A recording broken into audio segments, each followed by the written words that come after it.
नमस्कार, जय माता दी।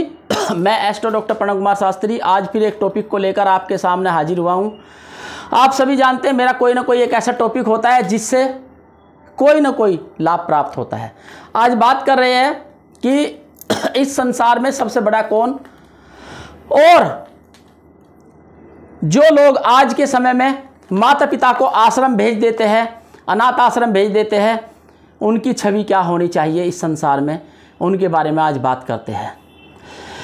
जो लोग अरबपति खरबपति होते हैं और बहुत सारे लोग होते हैं जो माता पिता को नौकरों के हवाले कर देते हैं या फिर आश्रम में छोड़ देते हैं, तो ऐसे में कभी भी आप ये मत सोचना कि कभी आपको उनका आशीर्वाद प्राप्त होगा।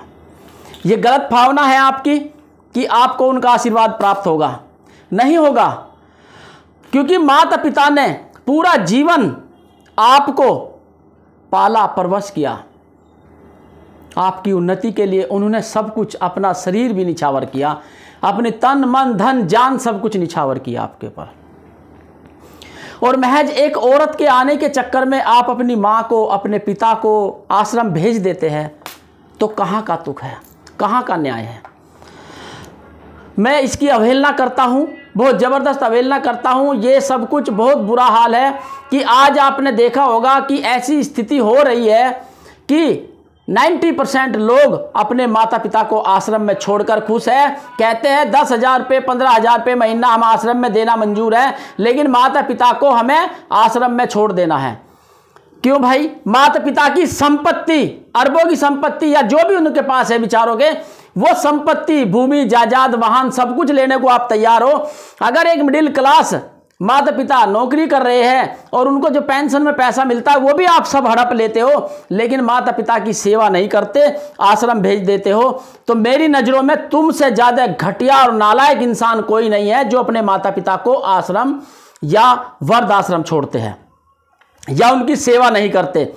आप ये देखिए कि आपने अरबों की दौलत कमा ली, करोड़ों की दौलत कमा ली, लेकिन 10 मिनट का समय आपको अपने माता पिता के पास बैठकर पूछने का नहीं है कि क्या खाना खाया नहीं खाया।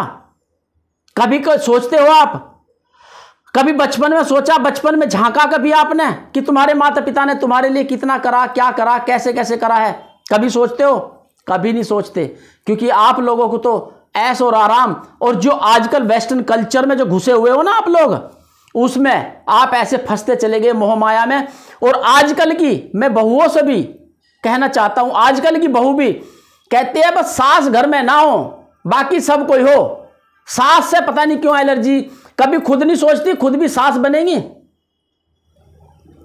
और अगर पूछे नहीं किसी से, नहीं मैं तो ऐसी सास बनूंगी कि जी बस मैं तो कह दूंगी तुम मस्ती से जिंदगी जियो अपनी। अरे जब बुढ़ापा आएगा पता चलेगा तुम्हें कि कैसी मस्ती से जिंदगी जियोगे आप। और जो कतक नतक करते रहते हैं ना, ये सब बुढ़ापे में धरे रह जाएंगे। आज अगर आप अपने माता पिता की सेवा नहीं करते तो उनकी संपत्ति पे भी कोई अधिकार नहीं, उनके आशीर्वाद पे भी कोई अधिकार नहीं है। और जिस मकाम पर आप पहुंचे ना उनके आशीर्वाद से, उसे भी त्याग दो, जंगलों में चले जाओ छोड़कर घर बार। देखता हूं कितने मां बाप के बिना रह सकते हैं आप। आज बड़े बड़े ओहदों पे, बड़े बड़े बिजनेसमैन बड़े बड़ी पोस्ट पे बैठे हैं सिर्फ मां बाप के आशीर्वाद से। बिन मां बाप के आशीर्वाद के आप एक कदम नहीं उठा सकते थे।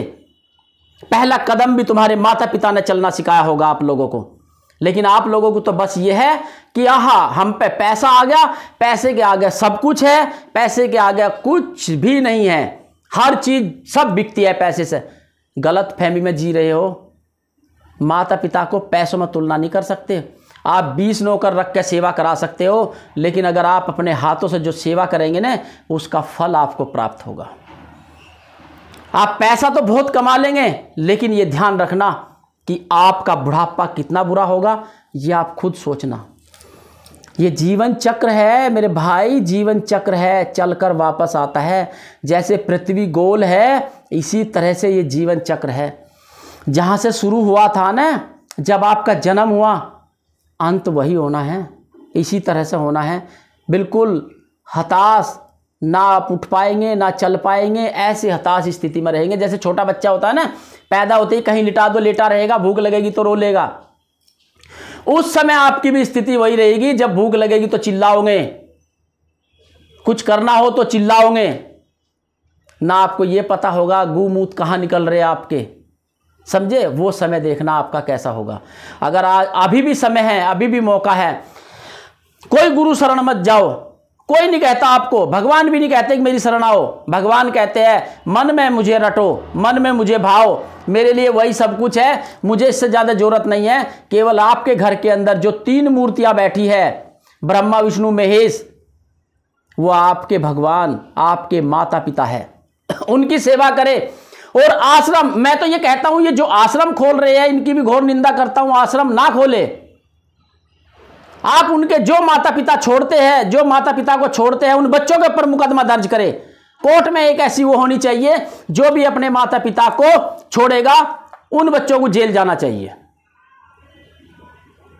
मेरी तो ये सोच है, क्योंकि जो माता पिता का नहीं हो सकता वो जीवन में किसी का नहीं हो सकता, किसी का भी नहीं हो सकता। और आजकल की जो औरतें हैं, आजकल की जो बहुएं हैं, वो अपने आप में पता नहीं वेस्टर्न कल्चर में आकर क्या समझ रही है। उड़ो मत, जमीन पर हो, उड़े हुए कि परिंदा कितना भी आकाश में उड़ ले, लेकिन आकाश में घर नहीं बना सकता। घर जमीन पे ही बनेगा, परिंदा भी जमीन पर आकर बैठता है। 1000 किलोमीटर ऊपर परिंदा चला जाए, हवाई जहाज कितने ऊपर चला जाता है, फिर भी जमीन पर ही आकर रुकना पड़ता है। इसलिए कहता हूं जमीन पर ही रहो, ज्यादा अच्छा रहेगा।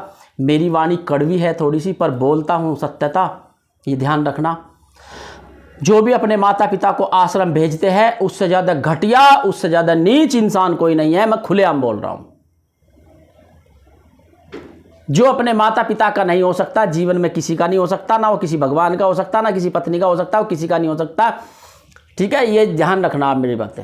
और हकीकत में सत्यता है ये, माता पिता से बढ़कर इस ब्रह्मांड में कोई भी देवता नहीं है। नमस्कार, जय माता दी। बस इतना ही कहना चाहता था।